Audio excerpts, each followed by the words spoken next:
काला जादू। अपने बेटे रिशु के माथे से टपकते हुए पसीने को देखकर सविता की हालत खराब हो गई। ऐसा आज पहली बार नहीं हुआ जब रिशु नींद से घबराकर जागा है। हाय मेरा बच्चा, न जाने किसकी नजर लग गई है तुझे। जब से मेरे बच्चे ने 10वीं के एग्जाम में स्कूल टॉप किया है तब से रोज बुरे बुरे सपने आने लगे हैं। हाँ माँ, मैंने आज फिर से एक काले साए को देखा। वो यहीं मेरी आंखों के सामने खड़ा था। माँ मुझे बचा लो माँ। वो मुझसे कह रहा था कि मुझसे बदला लेगा। माँ कहीं ये प्रशांत। चुप कर, कैसी बात कर रहा है? दोबारा उसका नाम मत लेना। तुझे पता है ना, उस प्रशांत ने आत्महत्या कर ली। तो बार बार उसका नाम मत लिया कर। मम्मी, क्या सच में प्रशांत ने आत्महत्या की थी? चुप कर, बहुत सवाल पूछता है आजकल। और फिर रात के वक्त सविता के पूरे घर में एक अजीब सा काला धुआं छाने लगा। गहरी नींद में सोई सविता की जैसे ही आंख खुली उसका दम घुटने लगा। वो दौड़कर रिशु के रूम की तरफ गई जहां उसके दरवाजे पर घूमती एक काली परछाई देख वो बुरी तरह से घबरा गई। कौन है वहाँ? कौन है? सामने आओ। ये मैं हूँ, तुम्हारी काली करतूत।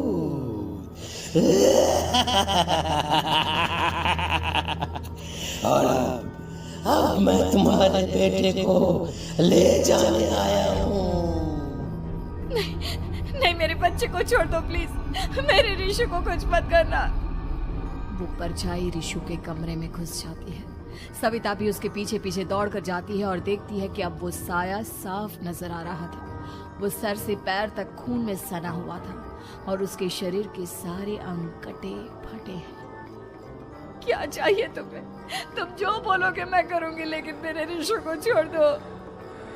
उस परछाई ने रिशु को गर्दन से पकड़कर दीवार के सहारे हवा में उछाल दिया। रिशु जोर जोर से चिल्लाने लगा। माँ बचाओ मुझे, बचा लो माँ ये मुझे मार डालेगा। माँ मुझे बचा लो माँ। नहीं ऐसा मत करो। मुझे मार दो लेकिन मेरे बच्चे को छोड़ दो। मैं तुम्हारे आगे हाथ जोड़ती हूँ। वो परछाई रिशु को जमीन पर गिरा देती है और अचानक वहां से गायब हो जाती है। रिशु, मेरा बच्चा, तू ठीक तो है ना? कुछ बोल बेटा, क्या हुआ है तुझे?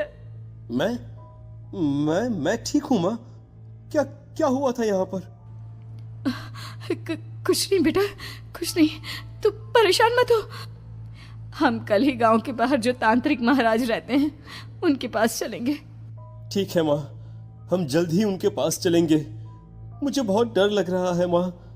ये बार बार मुझे डरावने सपने आना, ये सब हमारे साथ क्यों हो रहा है माँ? अगले दिन सविता अपने बेटे रिशु को लेकर गांव के बाहर तांत्रिक के पास जाती है। जिस जगह पर तांत्रिक रहा करता था वो जगह बहुत डरावनी थी।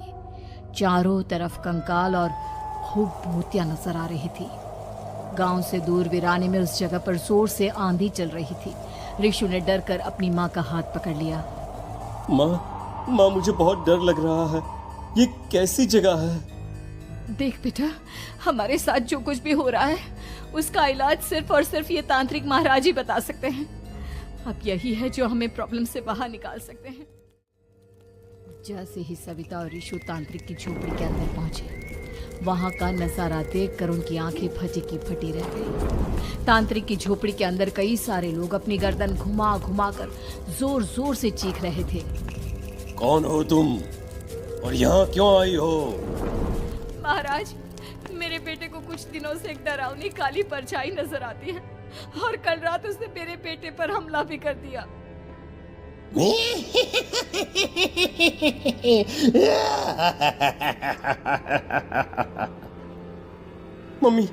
मम्मी हमें यहाँ से चलना चाहिए। ये जगह मुझे ठीक नहीं लगती। नहीं बेटा, ऐसा नहीं कहते। रुक जाओ, 2 मिनट के लिए रुक जाओ। क्या कहा? काली परछाई? तुम्हारे बेटे पर किसी काली परछाई ने हमला किया? हाँ महाराज, वो कह रही थी कि वो मेरे बेटे को कुछ कर देगी।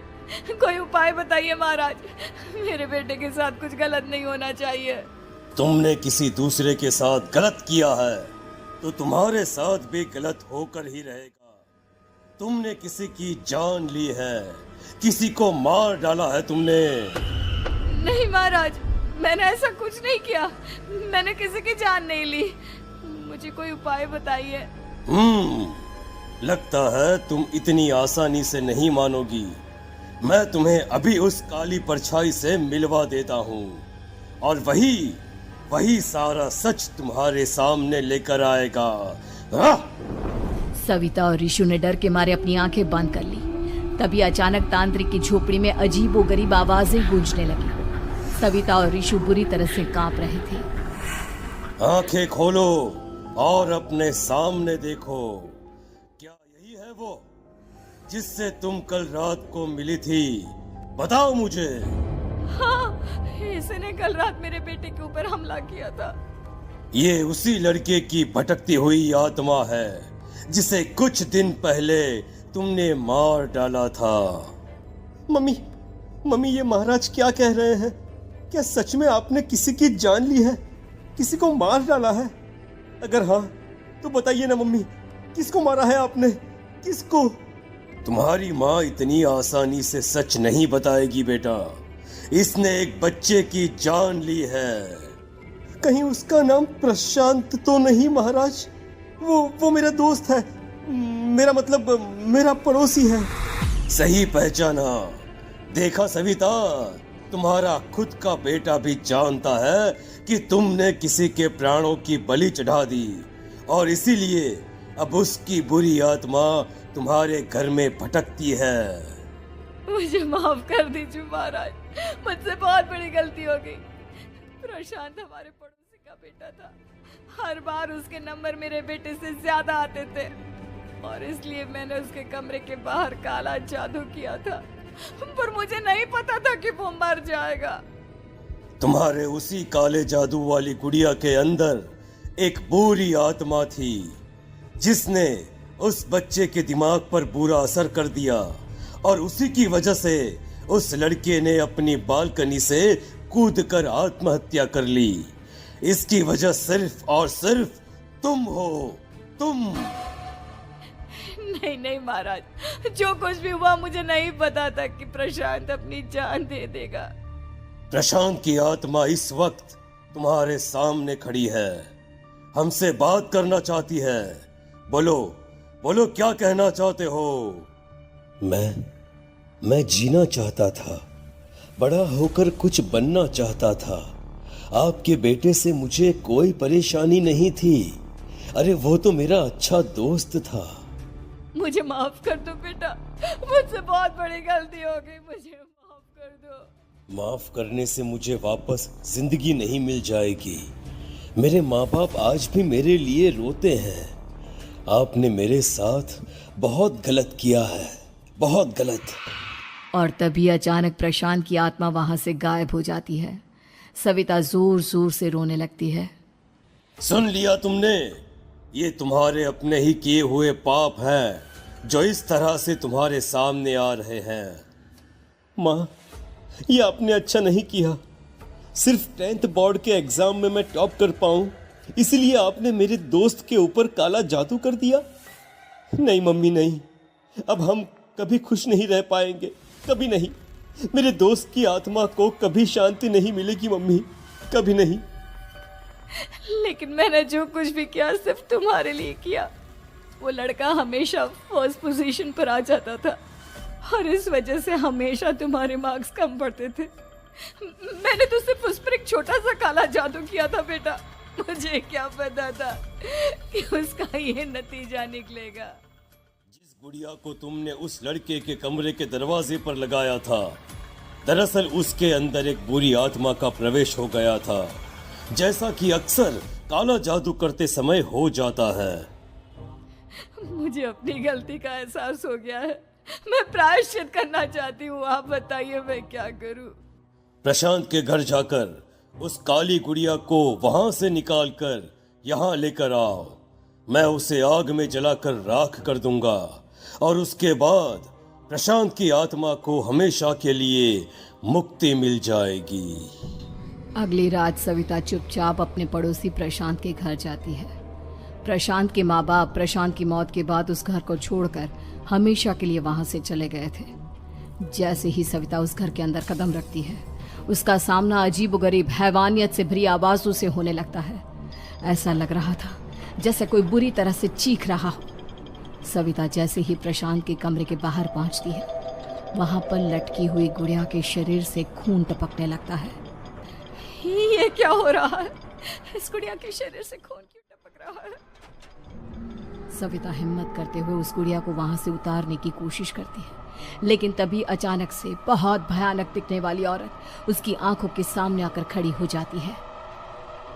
मैं यहाँ से कहीं नहीं जाऊंगी, और अगर तूने मुझे यहाँ से हटाने की कोशिश की तो मार डालूंगी मैं तुझे। नहीं नहीं, मुझे तुम्हें यहाँ से ले जाना ही होगा, नहीं तो मेरा बेटा, उसकी जान को खतरा है। मैं तुम्हें नहीं छोड़ सकती। अगर तुम्हारे अंदर हिम्मत है तो मुझे इस घर से बाहर ले जाकर दिखाओ। और ऐसा कहकर वो औरत सविता के ऊपर हमला कर देती है और उसे हवा में उछाल उछाल कर जमीन पर पटकती है। लेकिन तभी अचानक मौका देखकर सविता अपने हाथ में ली हुई सुई उसके हाथ में चुभो देती है। हाथ में सुई लगते ही वो औरत जमीन पर तड़पने लगती है। ये क्या किया तूने? ये क्या कर दिया? तुझे ऐसा नहीं करना चाहिए था।